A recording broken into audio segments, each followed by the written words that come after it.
Magandang araw mga kaibigan. Bigyan natin ng reaction, opinion ngayon itong post ng Luzon News Media. Okay. Pinost lang nila ang pahayag ni Congressman Kiko Barsaga tungkol sa pinayuhan ni Congressman Barsaga si Congressman Martin Romualdez. Medyo masamang payo para kay Sandro Marcos. Ito. Sabi, kung ako si Martin Romualdez, ilalaglag ko na rin si Sandro Marcos para damay na ang lahat. Grabing, don't know how do I describe yung takbo ng utak nitong si Congressman Barsaga.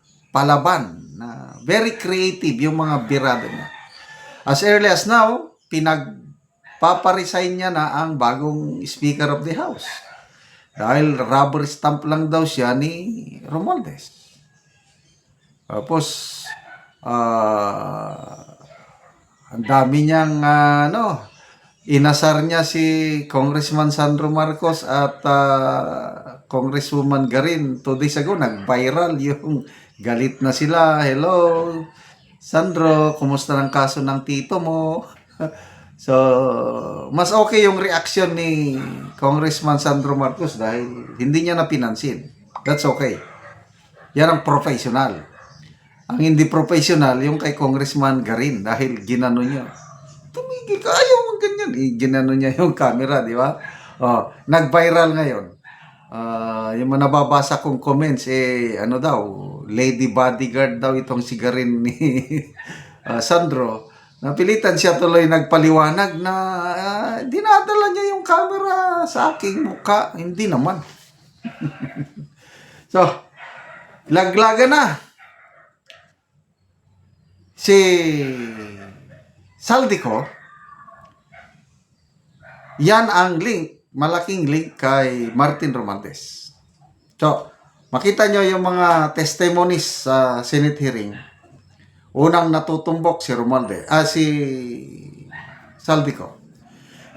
And then ngayon, lumalabas na ngayon ang mga testigo linking Saldico and Romualdez. Pinakamatinding pasabog kapon yung kay Master Sergeant Orly Gotesa na nagdi-deliver siya ng pera from the residence of Saldico papunta kay Romualdez. Yun. Kaya ang importante dito ngayon, Saldico na ilaglag niya si Romualdez. But believe ako sa NBI, mabilis ang aksyon ng NBI. Nag-recommend na sila na kasuhan si Romualdez, Escudero, Binay, sino pa ba yung isa? Mabilis silang nag-recommend. Salamat na lang at nandyan pa si Director Jaime Santiago na matino. Walang sinasanto yan very clean record niya sa public service. So, laglaga na.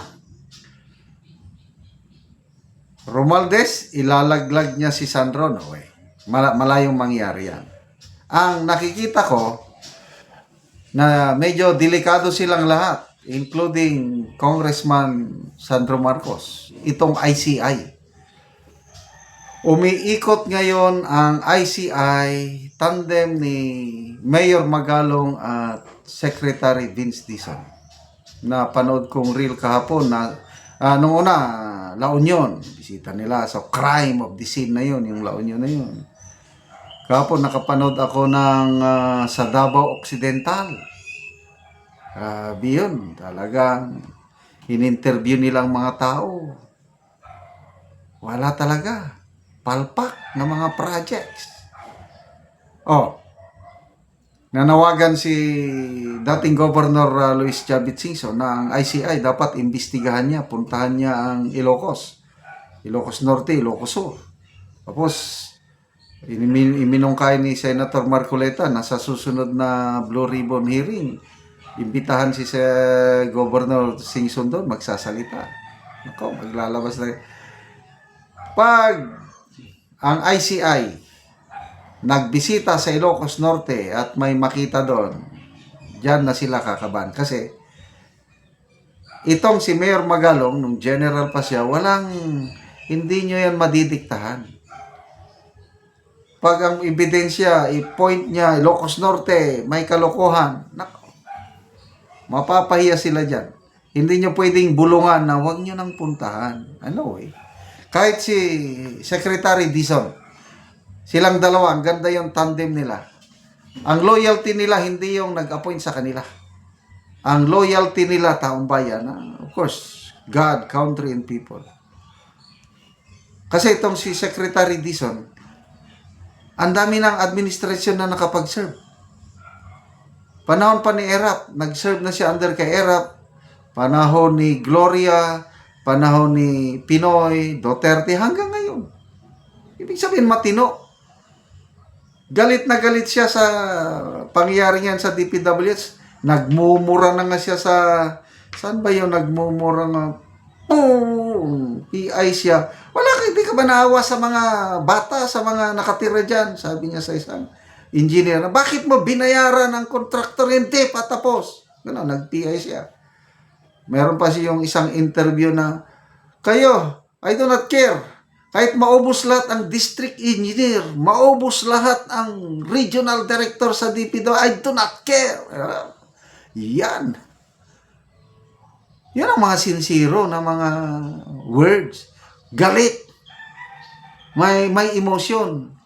Again, I'm sorry to say this, in comparison sa presidente, pag nagsasalita siya, galit na ako. Kailang, yung mukha niya, hindi man galit. Salita lang, lumalabas galit. Ang mukha, hindi. Dapat tularin nila si Secretary Dizon from his heart kung nagsasalita. PI ninyo, sabi niya, sa mga district engineer, maubos kayo. Mayor Magalong, Mama Sapano Massacre, sinabihan siya na huwag idamay ang Pangulo, dinamay pa rin. Kaya, sana makarating ang ICI sa Ilocos Norte. Tignan natin kung anong mangyari. So, ako, may mga nagsasabi kasi na ano lang yang ICI, propaganda or ano. Dahil sa presensya ni Secretary Dizon at kay Mayor Magalong, kaya malaki ang tiwala ko sa ICI. Okay, salamat mga kaibigan sa inyong pagsubaybay sa ating channel. Nakakatulong kayo ng malaki sa tribong Talaandig ng Bukidnon dahil ang income natin sa channel na ito is pantulong natin sa tribo. Namimigay tayo ngayon ng livelihood assistance. Nagpapatanim tayo ng saging lakatan at Arabica coffee. Panoorin yung video na ito. So, nako karon diri sa area ni Bay Makabulig kay mag-abono mi sa iyang kape nga nag-isa na kabulan. So, mag-abono sila og complete og urea. Ang ilang ibutang. Duha pa kabangag kay isa pa mang kabulan. So, duha ka bangag guys sa pamangkabulan. Ilang abonuhan ng kape.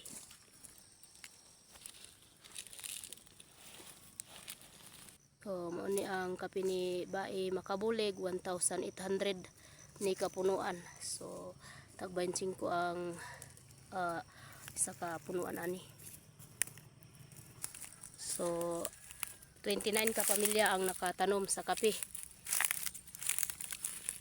25 ang isa, so nikabat og 14,550. So human naman og abono, so mag-spray na pud sila.